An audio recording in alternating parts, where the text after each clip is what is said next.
Thanks for joining us on your Saturday evening. I'm Holly Emery, and this is an A Scales. And today is a first alert weather day. I know Yeah. people think it might be your favorite day. It actually isn't. It means No. there's Yeah. severe storms that are coming, and an A is going to update us on those. Right. And right now we are even seeing some scattered showers and storms in parts of central Mississippi, but thankfully we're not currently looking out any warnings. We're not really expecting the worst of the weather to really start kicking off until later on this evening into the overnight hours. We're seeing those scattered showers and storms now starting to cross the Mississippi River. So those are going to be impacting us within the next couple of hours, but by 8 to 9 p.m., we're likely going to have some heavy rainfall in parts of the Jackson metro area. But if you look further out into Texas, you see that severe thunderstorm warning. We expect a new line to form behind this system, and that's going to give us what is our severe potential for tonight. That's how this kind of plays out hour by hour. See those storms over the Jackson metro area. They're going to be a little bit of a nuisance, especially for those of us that have plans this evening. I know there's a big concert going on in Brandon. Looks like you're going to see a lot of rain for that potentially, and then followed by the severe event. This is at 10:30. See that main line that I said was going to reform to the west. That's what we're looking at right now, moving into the lower Delta region after 10 p.m. It'll be further into near the I-55 corridor after midnight. 12 to 1 a.m. is when we see this strong line. And you see those kind of notches in a few areas where it kind of bulges out. Mm-hmm. That's where we have the potential for spin up quick tornado. We might see a tornado warning, even if something doesn't touch the ground. Now, And before you move, I'm just for because you're talking about like these like little bulges and things. So like yes, what count? let me Where is see. it kind of being right now? If you can Let's point it see. out here to me real quick. Okay, so I would say like the one that's showing up south of Altala, and Okay. don't get married to the location because the models it could It's be gonna change. anywhere, but pretty much that's the feature that we're talking about. So right That's there, as well as the one, is that kind of south of Hinds County there? yes, There's a sort little of. bit. When we see kind of the interesting shapes out Okay. ahead, that's where we could have more potential for large hail, the more Okay. rotation, pretty much strong line winds Mhm. or straight line winds, I should say. That's where we see the threat of damaging storms overnight, especially after midnight for most of us. But that's good news for your Sunday, at least. We're going to be dry by the time you actually head out to a Sunday service, or especially in the afternoon. It's actually going to be quite a pleasant day. But I was mentioning severe storms. The main threat, the storm energy, it's going to be later on overnight with the line where you see, thankfully, the threat is on the lower end, But it's but still there. still, yeah, there's a few highlighted areas at times just right ahead of that line where we can't rule out the possibility of a quick spin up tornado, but the threat quickly leaves it as we see the line pass. So it's looking as if. Can you go back on that graphic really quick? On the So, tornado yes, on the energy tornado graphic, back one? yes. I'm sorry. I'm kind of like bossing the A around right now, and y'all know I don't usually do that for weather. But just for those, again, this is gonna change throughout the evening, and A is gonna be updating us. Yes. But when we're looking at that yellow coming across into Mississippi, those of you south of I-20, it looks like, have the higher potential. Not necessarily, not okay. necessarily, because it kind of it has to line up with the kind of the timing of the storms as well, because those of us Okay. in the lower delta area are expected to see the storms first before they tap into more of that instability. Okay. We are particularly looking at areas north of I-20 as well, Okay. and this is just with the thing with the models is that the location can kind of vary a little bit, but Okay. it's just pretty much showing what we have the potential for out there in the atmosphere. But I would say as we get closer to midnight along the I-55 corridors where we're seeing mostly, but by 10 p.m. if you're near the lower Delta region, so places like Sharkey County, Humphreys County. But the good news is that once the line passes, then you're through. Okay. The severe weather event will be out of the way by sunrise on your Sunday. Okay. So this is largely overnight. It's really important to have that first alert weather app handy then, just in case you happen to have a quick tornado warning or severe thunderstorm warning. Mhm. You'll want the notifications on. I would say turn off your lightning alerts, turn on everything else. This is a threat likelihood that we're looking at for today. A minimal chance for flash flooding, although we could have heavy rainfall in a few local isolated spots, Yeah. but it's been dry lately, so thankfully the ground is going to be able to soak up a lot of that water. Okay, so it's a risk that you need to pay attention to if you're already in a flash flooding zone. But as far as if you're, you see it sometimes, you may not have to see it this time. Yes, thankfully the flood threat is not too high with this one. We could see large hail, but damaging wind and spin up tornadoes in the front of the line. That's the main Yep. thing that we are tracking for today, as well as wind gusts heading into tomorrow. But otherwise, it's going to be a lovely day on Sunday. After around 4 a.m., the last of us in the east are going to be seeing those storms move out of the area. And then we're going to wake up with temperatures in the mid 60s and not too much warmer than that for your high temperature. 74, 75 is actually the high. Yeah. So the cold front is going to be in full effect. We'll have gusts coming down from the north at around 30 miles per hour. Okay. So it'll be kind of a gusty day, but it'll certainly feel like fall. And that will definitely continue into the work week. In fact, it'll be a little bit chilly at times. I think it would chilly already. We could have mornings in the 40s. I was just on the phone with my mom a minute ago, and we were talking about soup. Soup ? It's soup season. Could it feel like soup season? I was making soup at 50.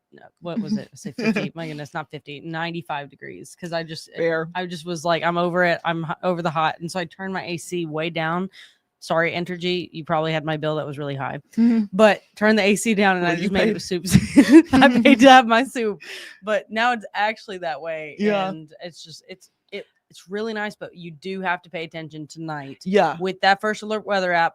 And Nay and I will be here as your besties on the weekends. We will be here making sure that y'all are informed of what's going on. Yes, I'm going to be here, and meteorologist Elise Ushman is actually going to be stepping in. She'll be behind the scenes by around 10:30 p.m., and she's going to be looking at this overnight as well. Okay. So we're going to watch as we go throughout the evening hours, but after Sunday morning, you're going to have a much more pleasant conditions. It'll be cool overnight, afternoon highs, low 80s to upper 70s. So fall is going to come after these storms. Now, again, I don't typically do your weather stuff with you, but we've got a couple comments up in here asking, again, just for those who might have joined us a little late, Sharkey County. What are we looking at in the Delta? Because I know they typically get it every single time there's a weather issue. Yeah, it's Humphreys, it's Sharkey, it's Yazoo. Yeah, because further off to the west. So just for those who just joined, might want to redo that a little bit. So this is so this is First Alert radar. I keep saying so. That's like one of my filler words. It's Apologies. Okay. It's better than like. This is the First Alert radar at the moment. So we're seeing scattered showers. You might even hear a few rumbles of thunder if you're in the lower delta right now. But thankfully, what we're seeing, the line of storms right now, kind of scattered and disorganized. You'll see some heavy rainfall within the next couple of hours by 8 to 9 p.m. or even 7 for those from the lower delta. But that's not the severe event. We expect you near Sharkey County, Humphreys County, places like that, to see the main line that could have those straight line winds or possibly brief spin up tornadoes. And I think it's likely that we could see a few tornado warnings. I think the threat of touchdown, we're probably not.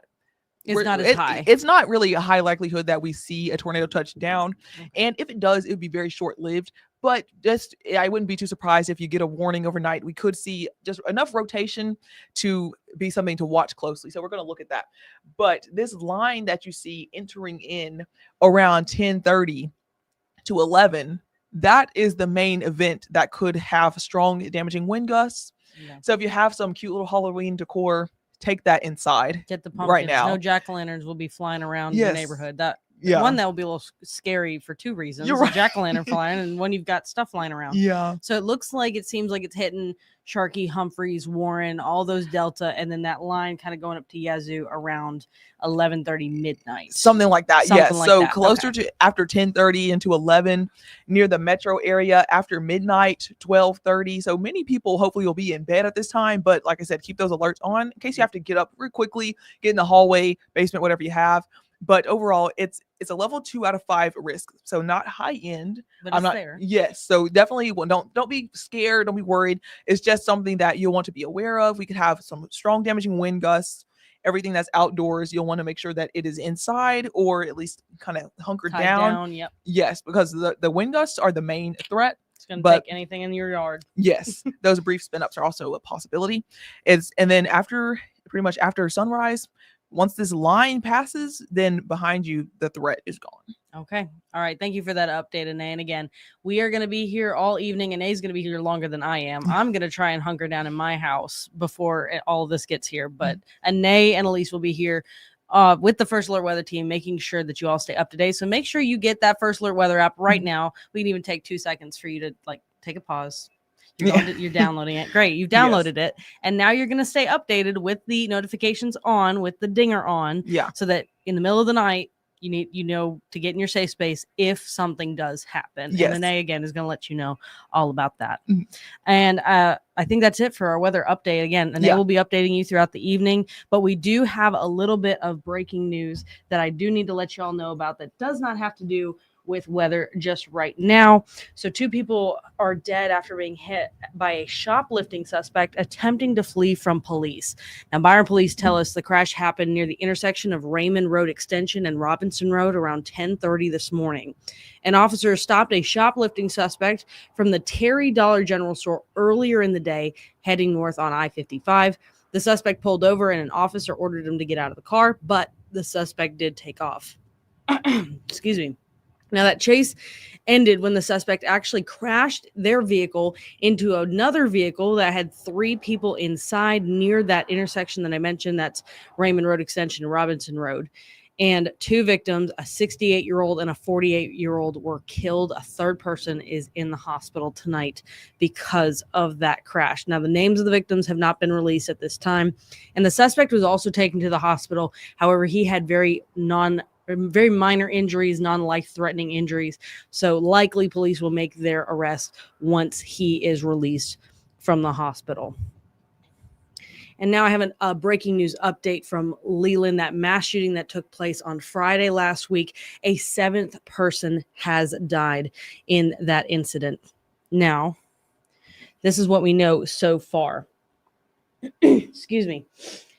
That 7 person died from their injuries. They were in the hospital and they died from their injuries. The Hinds County coroner, Jeremiah Howard, confirming that it was 25-year-old Ebony Williams, and she died from her injuries last night. Howard said Williams's body will be sent to the state medical examiner's office for an autopsy. And you may remember, just for a refresher for some of what has gone on in the last couple of days, this was a shooting that happened on October 10th. That was Friday after homecoming festivities. The Washington County Coroner's Office confirmed 16 people were shot, a dozen of whom were taken to hospitals for treatment. That includes Miss Ebony Williams. Now, 4 victims were pronounced dead at the scene. 41-year-old Oshirama Johnson, 19-year-old Calvin Plant, 25-year-old Shelbyana Powell, and 18-year-old Caselyn Johnson. Now, 2 others died from their injuries that next morning. That's 18-year-old Amos Brantley Jr. and 34-year-old Jamichael Jones. So Ebony is now the 7th person to pass away from their injuries in that mass shooting. But as a result, the FBI is actually asking for your help, and they're offering $5,000 for information leading to that arrest. Now, the agency has been joining their efforts with local law enforcement up in Washington County to make sure that they can get as many people into custody that are responsible for the death of those 7 people as possible. Now, although the motive of that shooting has not been released at this time, they do believe that this was an argument that started between a lot of different people and shots were fired, and it claimed the lives, again, 7 people. Now, one of those people that have been arrested, there are 9 people who have been arrested in that shooting. One of the people is Tarajanal Martin. Now, his mother spoke with 3 on Your Side and claims that he's innocent, and he was actually working as a security guard during the time of the shooting. And the FBI is releasing tons of photos. Those photos will be on our website. If you have any information of who these people who are or where they might be, you can contact the FBI anonymously. You can contact Crime Stoppers, local law enforcement. Just contact someone if you know anything. Justice for these families would do a great good for those families as they're trying to just figure out what is going on. Now, again, you can submit those tips either online or on the phone. Again, details for that can be found on our website, WLBT.com. And again, any information you have that leads to an arrest, you actually can get a $5,000 reward. So honestly, turning in the bad guys does pay. So that might be a little bit of an incentive for some people who may be a little bit nervous about turning in somebody that you might know. Again, that was for the Leland mass shooting that happened late Friday night going into Saturday afternoon. That's a look at your local news. Again, download that free First Alert Weather app this evening and make sure that you can get all of the updates on the storms that are going to be rolling through here in just a couple of hours. Anae is going to be updating you. Elise is going to be here updating you. And we will be on air at 10 o'clock tonight, giving you the very latest. And of course, we will cut in to our broadcast if we need to, if there is a tornado warning. Thank you so much for tuning in on your Saturday night. Stay up to date with everything on WLBT.com and the WLBT app.